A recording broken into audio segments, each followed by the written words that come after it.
Hoje eu vou falar de A Coroa Perfeita, que está estreando no Disney Plus e tem de volta a IU, que vocês conhecem lá em Hotel Del Luna, Moon Lovers e também no mais recente, Se a Vida Te Der Tangerinas. E ela está do mesmo jeito, totalmente escrachadão, divertido, como foi em Hotel Del Luna. Se você gostou dela por lá, tenho certeza que você vai gostar desse K-drama. E temos também o nosso lindíssimo Byung-Woo-sik, que você deve lembrar que fez Adorável Corredora, mas também fez Passarela dos Sonhos, Mulher Forte Nansung, que inclusive nesse K-drama ele se destacou, mesmo sendo vilão, ele conseguiu ofuscar o protagonista e agora ele retorna como príncipe nessa monarquia constitucional e ele tem que se relacionar com a personagem da Yu, que é uma chaebol riquíssima e tem a intenção de se relacionar com um príncipe para conseguir mais status na sociedade e vai dar muita confusão. E olha, eu vou contar tudo o que eu achei entre o episódio 1 e até o episódio 6 e eu vou acompanhar com vocês semana a semana, mas segura aí no play. 안녕. 알겠어. 하지 마세요. 너 미쳤어? 괜찮아? 진짜. 사랑해. 진짜요? 어떡해. Olá, quem tá falando aqui é Surya e LunaCast de volta. Agora nós vamos falar sobre A Coroa Perfeita, que tá fazendo história também. 2026 tá prometendo, hein? E olha, não é novidade de ter K-dramas com história da monarquia moderna, que continuou da era de Joseon até os dias de hoje. Eu fiz uma pesquisa aqui e já em 2006 teve um K-drama chamado Princess Hours, que teve uma ideia mais ou menos parecida com essa, em que a menina teve que casar com o príncipe, só que naquele caso ela era pobre, era uma adolescente, e depois teve uma continuação, um spin-off chamado Prince. A primeira acho que é Princess com 2 S, depois o segundo é Prince Hours, de 2007. Parece, não sei, não tenho certeza, nenhum desses dois eu assisti, mas parece que não fez tanto sucesso quanto o primeiro.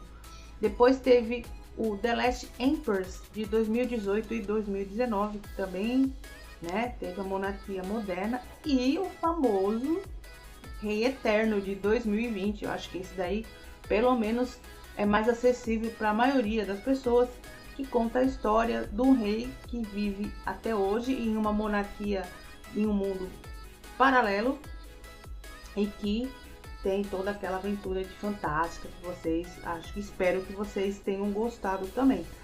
E agora, o que é mais interessante nessa história é que você vendo a monarquia continuada até os dias de hoje, é interessante que tem o figurino ambientado dentro daqueles palácios, daqueles ambientes maravilhosos, com os mesmos costumes que nós estávamos acostumados a ver lá, daqueles de época, sabe? Então é interessante essa colisão de histórias, que como aconteceu, tem uma cena muito divertida em que a personagem da Yu, ela usa aquele chapeuzinho todo colorido, que tem aquelas florzinhas na ponta. Aquele chapeuzinho chama Igsunangwan, eu acho que eu falei certo. É um chapéu de honra que eles dão para as pessoas com méritos assim mega superiores, e a gente só vê naqueles dramas históricos. E ela chamou aquela de como flor de honra, pelo menos tá assim na legenda. E vocês veem que ela usa de maneira bem debochada esse chapéu. E ela não tá nem aí com o negócio de dinheiro. Ela faz o que ela quer, ela vai pra onde ela quer, porque ela é rica. Simples assim. E o nome da personagem dela, para que eu não falei até agora, é a Ruiju. Vou falar seguindo bastante. A Ruiju, ela enfrenta mesmo, como foi mostrado em outras cenas. Ela quer alguma coisa, ela vai adiante, e ela tá em total contraste com o príncipe Yan, que ele foi sempre criado muito preso em cima de regras. Não pode aquilo, não pode aquilo, você tem que fazer isso, tem que fazer aquilo. Por isso que eu achei legal que tem essa inversão de papéis aí dos personagens, e que ela é o lado forte da história e ele é a defesa. E chega a ser até divertido essa oposição de papéis, e por isso talvez esteja fazendo bastante sucesso. Eu tenho certeza que foi por causa disso, porque ela desafia o sistema, ela vai atrás do que ela acha que tem que ser. Ah, eu quero fazer, eu vou lá e faço, eu vou lá e compro. Tudo bem, tendo dinheiro é muito mais fácil, mas é muito mais interessante do que ser a moça indefesa que o príncipe vai lá resguardada e tudo mais. E tem uma coisa que eu também tô achando interessante, é que o pessoal tá questionando que ele parece frio em muitas cenas. Inclusive essa é a característica do ator, do Byung-woo, que ele parece meio travado, mas não é por causa da interpretação, é porque se vocês lembrarem que nos K-dramas que estão na era de Choson, os príncipes, os reis, eles se comportam dessa maneira também. É que o estranhamento vem porque nós estamos vendo essa história nos tempos modernos, então parece que não cabe muito, né? Você vê uma pessoa falando muito com altivez, com aquele jeito de majestade realmente, mas é o jeito da coroa mesmo, isso foi o que eu entendi. E por outro lado, ele contracenando com o garotinho, a gente vê uma oportunidade de ver um rei assumindo a coroa sendo criança, porque geralmente nos K-dramas essa parte para, ou aparece muito pouco quando ele assume como criança, porque a gente vê lá a rainha viúva assumindo depois, ou já ela já está no poder, fazendo tudo. Então nesse caso aí, ele sendo um garotinho com suas fragilidades de criança, fica muito mais interessante. E a briga talvez da rainha, ou da rainha viúva no caso, é que ele, o príncipe, ele tem muito mais visão, chama muito mais atenção do que o filho dela, e a ideia dela era continuar no poder. Por isso que tecnicamente, eu acredito, é o que diz até agora, ela pôs fogo no palácio e deu fim, desviveu o rei. E esse é o crime que ela cometeu. Só que tá muito evidente, eu acho que tá muito na cara da gente ficar mirando nela. Eu acho que deve ter sido uma outra pessoa que planejou tudo. Nós estamos apenas na metade, eu acho que tem muita coisa para acontecer em poucos episódios.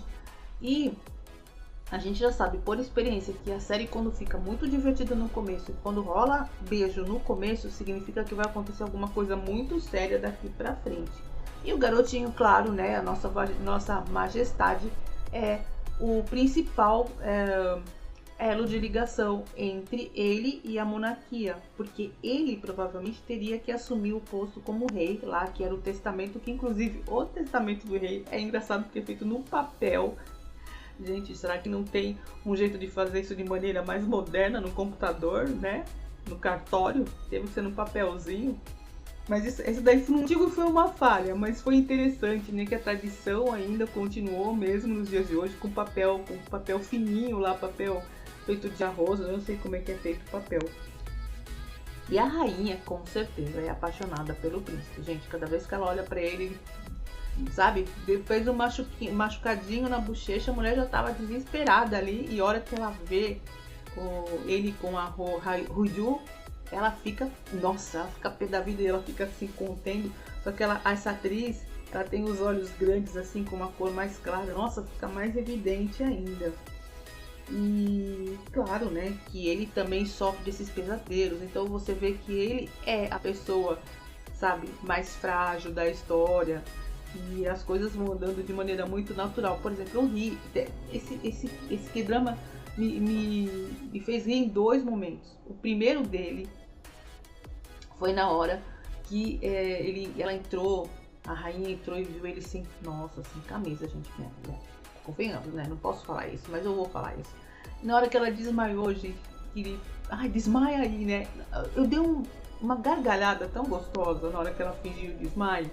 O deboche dela é muito divertido. A Yu é uma atriz maravilhosa e as coisas acontecem de maneira muito legal. Teve aquela cena do acidente do carro, que também foi assustador. Eu vi os making-offs, mas fora aquele momento dramático, teve também aquela briga dos cobertores. Gente, foi muito legal. E a cena dos bastidores também é ótima. Os dois estão se dando muito bem nos bastidores, em tela. E não é à toa que esse sucesso tá estourando assim nas redes sociais, tá todo mundo se divertindo. Agora, quando tá chegando nos episódios mais agora dos 6 e 7, a gente vê que o também primeiro-ministro também é apaixonado por ela, é o famoso triângulo amoroso. Ele vai ajudá-la, mas não sei, eu tenho medo que aconteça alguma coisa grave. Eu tenho ainda a sensação que vai acontecer alguma coisa muito grave, porque tá indo tudo muito bem. Não sei se as coisas vão se desenrolar pro casamento. Eu acredito, eu espero que tenha realmente a cena do casamento dos dois e que depois as coisas comecem, né, no caso, a acontecer de maneira um pouco mais trágica, porque precisa ter, né, o momento da paixão. Eu acredito que vai acontecer alguma coisa com ele, dela ficar desesperada. Ai, meu príncipe, sabe? Acho que vai acontecer, gente. E o mais divertido também que eu lembrei na hora do acidente do carro foi que, se fosse na época de Joseon, provavelmente ela estaria numa carruagem ou alguma coisa do tipo e ele viria naquele cavalo branco. Mas como estamos nos dias modernos, foi um carro, né? Como ele disse, eu não posso correr, eu não posso andar de bicicleta, mas eu posso dirigir. Que é bem pior, porque se ele bate o carro, ele também vai de base, né? Então ele pode morrer. E temos aí os vilões que provavelmente vão estar escondidinhos ali no meio da história, fazendo as suas artimanhas. Eles não estão jogando Baduk, que é o Go da Coreia do Sul, mas acho que tem coisas acontecendo ali. E eu vou acompanhar aí com vocês. O que vocês estão achando? Eu tô achando divertido? Eu tô adorando. O relacionamento dela com o Vossa Majestade, né? Ele é um garotinho, gente. Ele quer brincar, ele quer ir pra escola, ele quer ter amiguinhos. E, lembrando que os dois também se conheceram, né? Pra quem assistiu, se conheceram na escola, né? Não sei se era a universidade, enfim, os dois se conheceram lá. E teve aquele romance de escola que eu achei bem divertido, mas lembra muito também as histórias que a gente via ali da Inglaterra, né? Aquelas histórias bonitas da Inglaterra. E é o que faz a gente sonhar, faz a gente se divertir e dar boas gargalhadas com a Yu. E finalmente ela é incrível. E como eu falei, vou repetir sempre, o contraste dos dois, ela totalmente debochada e ele totalmente travado, talvez seja o grande sucesso que está fazendo desse K-drama estourar nas redes sociais. E não posso esquecer que a ideia do segundo casal, que são dos dois assessores também, que eu acho que vai fazer muita diferença nessa história, porque além dos dois interagirem muito bem, provavelmente eles vão salvar o dia, porque cada um sabe a personalidade do seu patrão, né? No caso do patrão e a patroa, cada um sabe a personalidade. E tem um irmão, nossa, eu tava até esquecendo. Quem tentou matá-la, a gente não sabe quem foi, porque a pessoa que manipulou o carro também já foi de base. Então tem muitos suspeitos nessa história. A gente não sabe exatamente quem pode ser ou qual o objetivo. Pode ser a rainha, pode ser o irmão, pode ser o pai, pode ser o tio, pode ser qualquer parente da coroa, pode ser a própria rainha viúva. Apesar que eu acho que o alvo dela deve ser, sei lá, se for o caso dela, tá muito óbvio.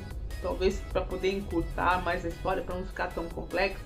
Muita coisa para acontecer. Eu acredito que os próximos capítulos eu vou trazer mais revelações e mais coisas legais aí para contar para vocês. E o que você tá achando? Você também se divertiu naquela hora que ela desmaiou?